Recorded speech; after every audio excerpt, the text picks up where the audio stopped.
I was in Africa and was in a little orphanage, and the kids didn't have anything. I mean, we were there just trying to help buy food.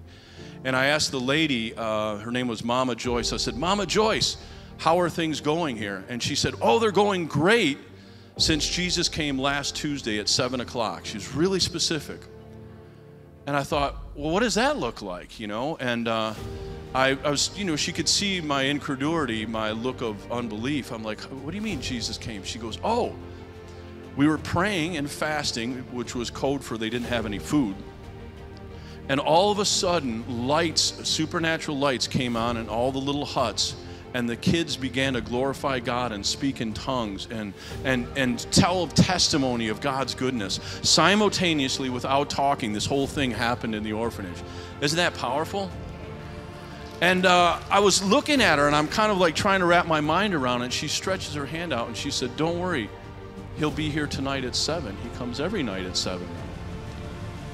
And I thought, wow, that's pretty prompt. That's amazing. So I went back to my little hut, got ready, and sure enough, 6:30, they started a little worship thing, a little tin-roofed shack, mud walls, and all the kids, there was about 100 kids there, only a couple of adults, and they started singing.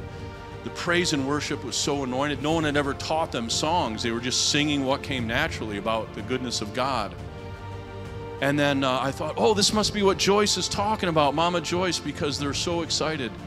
But it wasn't 7 o'clock yet. At 7 o'clock, the presence of God walked in that room so strong. The only way I can tell it to you is I didn't want to climb up on Papa's lap and all that stuff. I'll tell you, I hit the dirt and I just said, God, don't come any closer.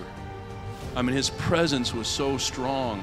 And this went on for a couple of days. It was so powerful. I've never experienced anything like it to this day.